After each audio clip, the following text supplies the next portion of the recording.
Welcome to this new video. Today we are going to study about the different methods of separation of components of a mixture. We know that mixture has various components which are chemically separated from each other. They are present in association with each other, but they can be separated from each other by simple physical methods.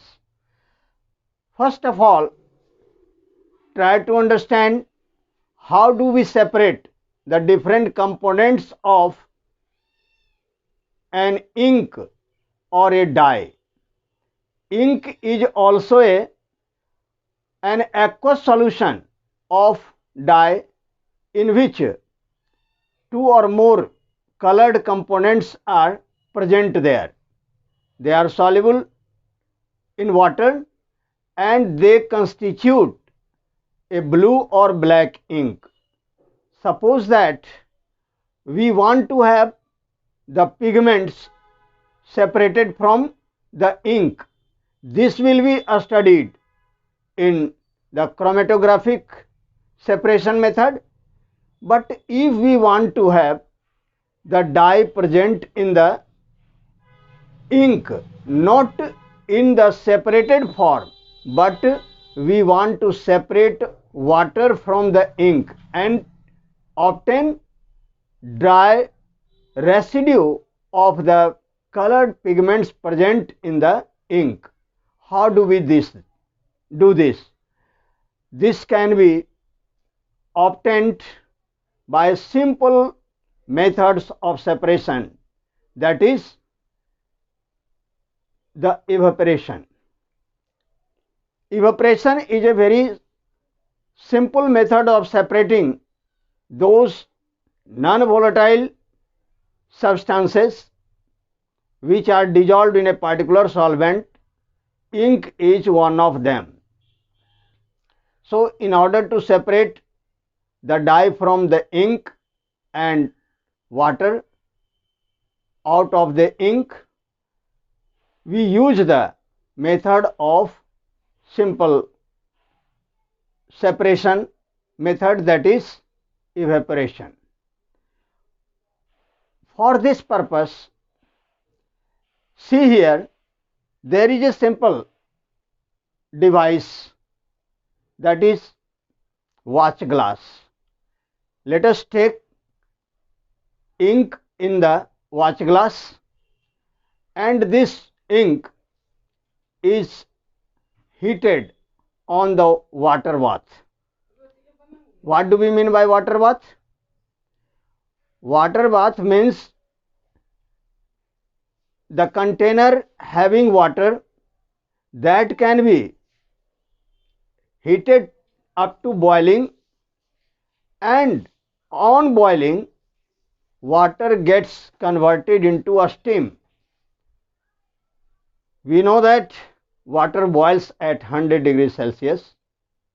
So, the temperature of the medium must not be increased beyond 100 degrees Celsius.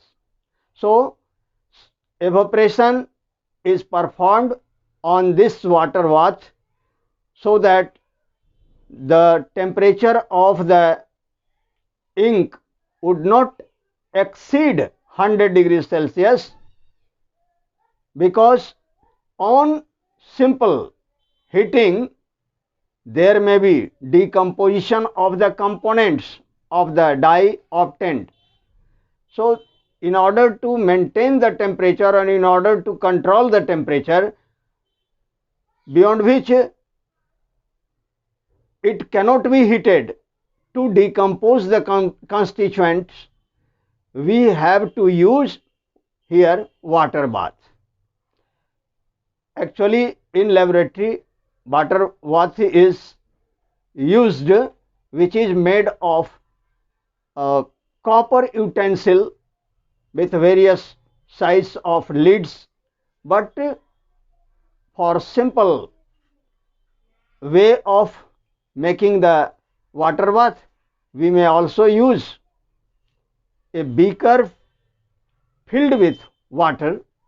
When this beaker filled with water is heated on a tripod stand with the help of Bunsen burner, it behaves like a water bath. So, the ink taken in the watch glass is kept on the mouth of the beaker, and the water taken in this beaker is heated strongly with the help of Bunsen burner. On boiling, water gets converted into a steam. The latent heat of this steam is used here to heat the watch glass, as a result of which the water present along with the ink, means dye, gets evaporated gradually, and ultimately if the entire water present in the ink gets evaporated, it is left with a residue colored dye at the bottom of this watch glass. This is how we have separated water from ink, and we have the dye in the solid amorphous form. This is the simple method of separation of dye from the ink. So, this is nothing but the methods of separation by simple evaporation. Now, let us try to understand how can we separate cream from milk. Another methods of separation in which cream is present in the milk, you already know, but the cream, means the fat, is associated with milk so homogeneously that the fat globules are not visible to us with naked eyes, or if we observe minutely, we observe that fine fat globules are distributed throughout the milk. Then how do we separate? Milk is a colloidal solution in which the fat globules are finely distributed, having distinct boundary separation at the particle level. So, in this way, or on the basis of this, we can say that milk is a heterogeneous mixture of proteins, water, and fat globules. That is whey and the fat globules. So, how do we separate them? This can be separated by the very common method known as centrifugation. We know that centrifugation is a simple method of separating two liquids from each other having different densities. You know that density of fat is less than the whey of the milk or water. So, when milk is taken in a machine commonly known as centrifuge machine, centrifuge machine is a device in which there is a rotor at the bottom which can be rotated with the help of electric motor, and this rotor has certain a stirrer. When milk taken in this churner or the centrifuge machine is allowed to stir well, that is whirled or swirling of the rotor creates a circular motion within the bulk of the liquid. The entire milk taken in the churner set on circular motion, that is centrifugation. We know that when anything is rotated clockwise or anti-clockwise in a circular manner, means they are rotating about the axis, two forces are acting simultaneously on this whirling liquid. One is centrifugal force and another is centripetal force. During this process, the denser material gets accumulated near the axis and the lighter one is thrown away towards the periphery of the circular path. So, in this way, the fat being lighter than the way of the milk gets separated out towards the periphery, and the denser part of the milk gets accumulated at around the axis, that is center. In this way, the fat present in the milk gets separated from the rest of the way, and being lighter than the way of the milk, they get floating above the surface of the milk, and we can separate it out of the container. In this way, we can separate the cream from the milk. So, this is how we have studied or we have learnt about the separation of cream from the milk. You have already understood, I think, that this method is based on differences in the densities of the components of mixture, and both are soluble in a particular, both are present in a common solvent, that is water, in which the rest of the milk as well as the fat are present there. You know that more than 80% of the material is water and other components of milk are present there along with the fat. So, fat can be separated out of the milk in this way.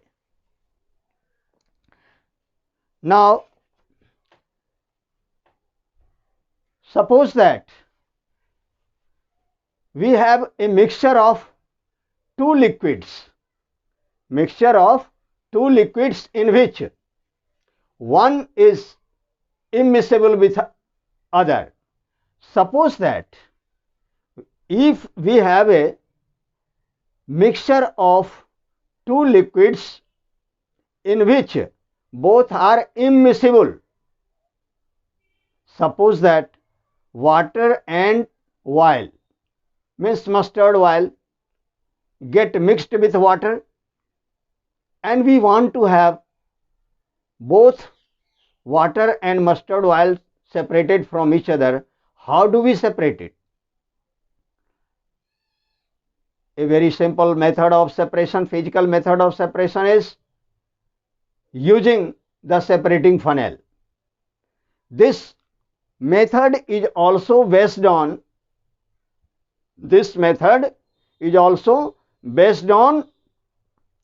the differences in densities of the two liquids.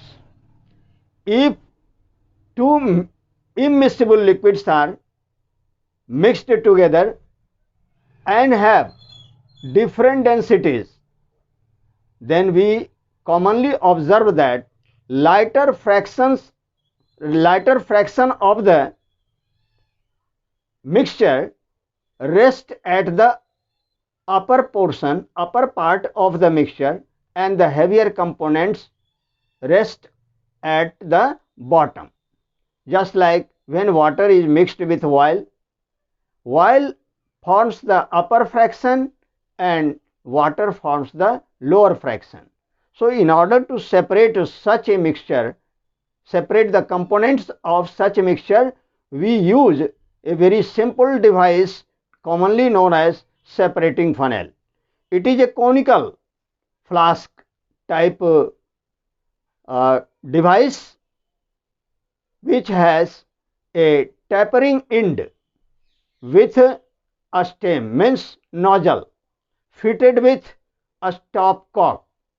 So when mixture is taken in this funnel, and the funnel is then fixed vertically with the help of clamp stand.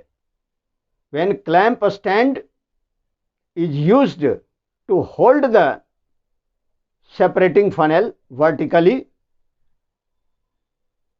the water rests in the lower part of the funnel and the oil forms the upper part of the mixture. Now let us take 3 beakers to separate it out. If the system or the apparatus is already ready, then in a first beaker, if we run down the lower fraction, that is, water is first separated from the funnel. When a stopcock is opened, water present as a lower fraction runs down into the beaker. When we observe that the junction of water and oil is near the stopcock, then if we are ensured that only water has run down, then stop the stopcock so that not even a pinch of, not even a drop of oil would run out of the funnel. Now take another beaker and pass the mixture at the junction in this middle beaker, means second beaker, so that it may contain a small amount of water as well as oil. If we get ensured that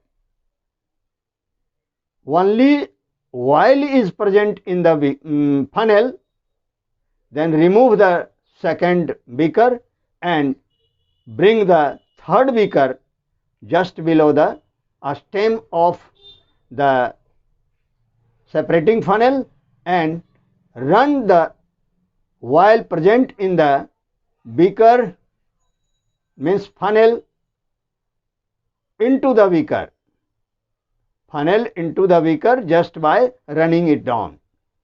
In this way, both water and oil get separated from each other. Only the small fraction of the mixture is destroyed here, but it may further be used to separate in another experiment. But the first beaker contains only water and the third beaker contains only oil.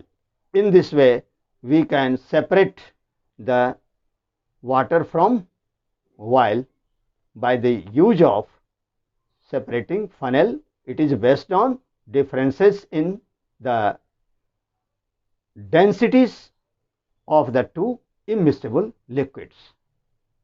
Now, we can find out another method of separating two components of volatile and non-volatile.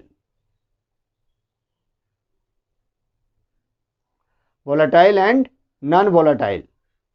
Just like, suppose we are asked to separate the components of a mixture containing ammonium chloride and sodium chloride. You know, in this mixture, ammonium chloride is a volatile solid, means sublime solid, and sodium chloride is a non-sublime solid. So, suppose these two components are mixed together and we are interested to separate the two from each other without any loss. How do we do this? This can be done by a simple method of separation, physical method of separation of the components of mixture, commonly known as sublimation method. In this method, the mixture is taken in a basin or a china dish. This china dish is placed on the wire gauge upon the tripod stand, and a funnel, glass funnel, is inverted on the mixture. The stem of the funnel is kept vertically up. Now, the fumes may not come out of the funnel. In order to ensure this, we use a cotton plug to stop the openings of the stem of the funnel. Now, as we heat the mixture with the help of Bunsen burner, the ammonium chloride present in the mixture started evaporating, forming a white fumes. This white fumes rises up inside the funnel, and on cooling, it is being a sublime solid, gets condensed on the inner wall of the funnel and gets solidified. Now, as long as the fumes of ammonium chloride is continued to be formed, the process of heating is also continued. As soon as the fumes gets ceased, the formation of fumes gets ceased, we stop the heating of the mixture. Now, ammonium chloride is entirely get condensed in the solid form on the inner wall of the separating funnel, and sodium chloride remained on the bottom of the watch glass or the basin or china dish, whatever be the apparatus used to separate this, but commonly it is china dish. It is made of china clay, very common device present in the laboratory for heating purposes. Now, in this way we have obtained sodium chloride and ammonium chloride as a pure component, separate component. So, if we have any such mixture in which one of the components is volatile, means sublime, and another is non-sublime, can be separated from this simple method of separation. Now we will study about other methods of separation of components of mixture in the next video. Thank you very much.